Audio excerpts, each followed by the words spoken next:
Hi guys. तो आज वाला वीडियो व्लॉग नहीं होने वाला। तो आज कुछ हम बातें करेंगे जो रिसेंटली मैंने ओला का जो वीडियो पब्लिश किया था उसके ऊपर कि मेरा कैसा एक्सपीरियंस था पूरा। तो उसमें मैं पार्शियली चीज़ें बता पाया, उसमें पूरी तरह चीज़ें नहीं बताई। उसके बाद भी बहुत सारी चीज़ें हुई रिलेटेड टू ओला ही, तो उसके बारे में बात करेंगे। शुरू करने से पहले सब्सक्राइब टू आवर चैनल और वीडियो को लाइक करना मत भूलिए। तो शुरू करते हैं, बात करते हैं ओला के एक्सपीरियंस के बारे में। तो सबसे पहली चीज़, ओला के टेस्ट ड्राइव के लिए अभी उनका कुछ सेट ऑफ कैम्प चल रहे हैं उनके 10 डेज़ के। So I stay in PCMC area और ओला का जो कैम्प था दैट वाज इन हड़पसर। तो मेरे को पहले तो वो कैम्प के लिए उतना दूर जाना पड़ा। Okay, it's okay, no problem. अभी उनका कैंप चल रहा है तो अलग अलग लोकेशंस पे होता। तो आई गेस उन्होंने कहा था कि दिसंबर में, लाइक अभी ये वीकेंड पे, it might be in Baner, वो बोल रहे थे, लेकिन एग्जैक्टली पता नहीं, उनको भी आइडिया नहीं थी।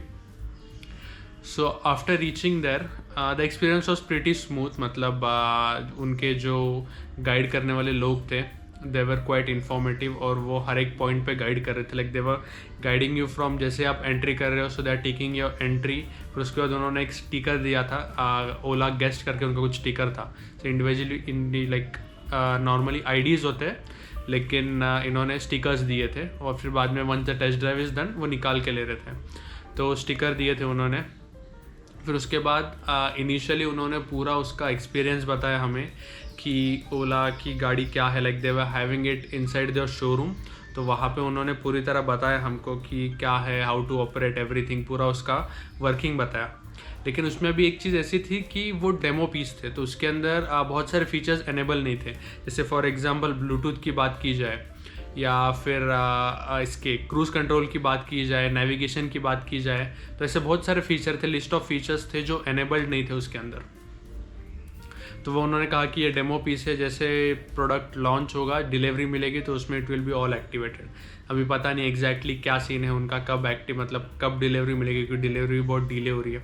तो उसके बारे में बात करेंगे डिलीवरी पे। लेकिन मेरा एक्सपीरियंस तो, उन्होंने पहले पूरा लाइक ग्रुप ऑफ पीपल को, ग्रुप ऑफ 5 to 6 पीपल वो कलेक्ट कर रहे थे, मतलब वो जमा कर रहे थे और उनको इन्फॉर्मेशन दे रहे थे कि कैसे है उसका बूट वगैरह सब ओपन करके बताया, what kind of motor, maintenance, पूरा डिटेल मतलब बता दिया वहाँ पे जो स्टैंडिंग व्हीकल था, डेमो व्हीकल था उसके ऊपर। एंड आफ्टर दैट डेमो के लिए इट वाज जस्ट उनको उसके पार्किंग में जाना था। सो उसके लिए भी दे वर हैविंग अ सेपरेट गाय, वो हर एक पर्सन को असाइन कर रहा था, उसके साथ लेके जा रहा था उसको, एंट्री वगैरह करवा के everything. Like the experience with the people over there was pretty good. मतलब वो मुझे अच्छा लगा कि वो कस्टमर्स के सेटिस्फेक्शन की तरफ ज़्यादा ध्यान दे रहे। दे वर टेकिंग फीडबैक कि how was your feedback, what we can improve and everything. मतलब वो खुद सामने ले रहे थे और कुछ क्वेरी होगी तो उसको भी सॉल्व करके दे रहे थे। और फिर उसके बाद ओला की ड्राइव एक्सपीरियंस की अगर बात की जाए, सो स्कूटर में बेसिकली 3 मोड है। तो जो एक्सपीरियंस के जो टेस्ट ड्राइव के लिए था that was Ola S1 Pro। तो ओला ने 2 मॉडल लॉन्च किए, one is S1 and one is S1 Pro। तो S1 में हाइपर मोड अवेलेबल नहीं है, S1 में सिर्फ नॉर्मल और स्पोर्ट्स मोड है, और S1 Pro में नॉर्मल, स्पोर्ट्स और हाइपर मोड है। सो ओला S1 का जो रेंज है आई गेस दैट्स 120 और ओला S1 Pro का है दैट इज़ 180। और ये नॉर्मल मोड में है। अगर आप स्पोर्ट्स या हाइपर मोड में जाते हो तो रेंज ड्रॉप होती है। सो ये एक शॉर्ट, मतलब उसके बीच में डिफरेंस था। और फिर उसके बाद S1 Pro ही ट्रायल्स के लिए अवेलेबल थी वहाँ पे, तो उसका मैंने ट्रायल लिया और एक्सपीरियंस वाज गुड। अभी उसमें कुछ बॉडी के फाइबर पार्ट्स थे, तो उसके बारे में अगर मैं बात करूँ तो आगे का जो बोनेट है, जैसे अगर आप कोई एक्सेस लेते हो या होंडा एक्टिवा लेते हो तो एक्सेस में कुछ आगे के बोनेट के पार्ट्स फाइबर के हैं और एक्टिवा में इट्स मेटल। तो ऐसे उसमें डिफरेंस था कॉस्ट कटिंग के हिसाब से अगर देखा जाए तो वो एक पॉइंट हो सकता है उसका कॉस्ट कटिंग का। एंड अपार्ट फ्रॉम दैट उसका जो पैर रखने का स्पेस था इट वॉज क्वाइट स्मॉल। अगर इंडियन मार्केट में बात की जाए तो ये स्पेस के ऊपर ज़्यादा बातें होती है, क्योंकि यहाँ पर बहुत सारी चीज़ें कैरी होती है, और जो स्कूटर्स होती है वो इंडियन मार्केट में बेसिकली नॉर्मल घर के चीज़ें कैरी करने के लिए ही यूज़ होती है, जितना मेरे को पता है। I might be wrong in this as well, but जितना मैंने मेजॉरिटी स्कूटर्स देखे हैं so people use it for household purposes only. तो उसके हिसाब से अगर ये स्पेस की बात की जाए तो आपका जो गैस सिलेंडर आता है वहाँ पे फिट नहीं होगा, दैट वाज लेस, मतलब वो स्पेस कम था।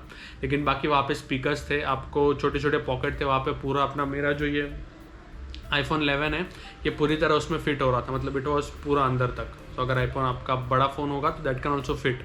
और 2 पॉकेट थे, सो वो ग्लव बॉक्स बोलते हैं उसको, आप ग्लव्स वगैरह रख सकते हैं उसके लिए। और फिर उसके अलावा अगर मोड्स की बात की जाए तो नॉर्मल मोड में it was working very smooth, sports में भी अच्छा था, और हाइपर में इट वॉज लाइक बूम, मतलब 0 to 60 एकदम, मतलब ऐसे एक्सेलेरेट करो आप और गाड़ी भाग रही है। और इसमें और एक चीज़ है, रिवर्स गियर्स भी है उसमें, so you can take the vehicle at reverse as well. और जब आप व्हीकल चलाते हो सो एक्सेलेरेटर का एक पॉइंट होता है, अगर आपने रेगुलर आईसी इंजन एक्सेलेरेटर को देखा होगा तो उसमें एक बेसिक प्ले होता है, तो ये प्ले इन्होंने थोड़ा बढ़ा के that they have made it a reverse acceleration बोल सकते हो आप। तो अगर आप वो रिवर्स घुमाते हो एक्सेलरेटर एक पॉइंट के बाद तो आपकी गाड़ी रिवर्स मोड में जाती है, बट उसके लिए आपको मोड एक्टिवेट करना पड़ता है रिवर्स। और अगर आप रनिंग गाड़ी में रिवर्स करते हो तो वो ब्रेकिंग होती है, रीजनरेशन बोलते हैं उसको, तो ये चीज़ होती है उसमें। So this is one of the great feature I feel, क्योंकि इससे आपका ब्रेकिंग और डिस्क पैड कोई प्रॉब्लम नहीं आएगा। और ब्रेकिंग की बात की जाए तो ब्रेकिंग इसमें ABS है और दोनों आगे पीछे डिस्क लगे हुए हैं। और ये ट्यूबलेस व्हील के साथ भी आती है, ट्यूबलेस टायर के साथ, सॉरी, उसके साथ भी आती है। और अगर उसकी और बात की जाए तो यही चीज़ें थे जो चीज़ें मुझे डेमो पीस में अवेलेबल नहीं थी। जो नेविगेशन था आपका, ब्लूटूथ था, क्रूज़ कंट्रोल था, ये चीज़ें अवेलेबल नहीं थी। और टेस्ट राइड की बात की जाए तो टेस्ट राइड भी ज़्यादा बड़ी नहीं थी, it was like hardly 2 kilometre की टेस्ट राइड थी। और उसमें सब मोड टेस्ट तो किए मैंने, लेकिन पूरी तरीके से मैं एक्सप्लोर नहीं कर पाया। जैसे नॉर्मल में, स्पोर्ट्स में और हाइपर मोड में 0 to 60 या 0 to 100 जाने में कितना टाइम लगता है हर एक मोड में, वो मैं एक्सप्लोर नहीं कर पाया।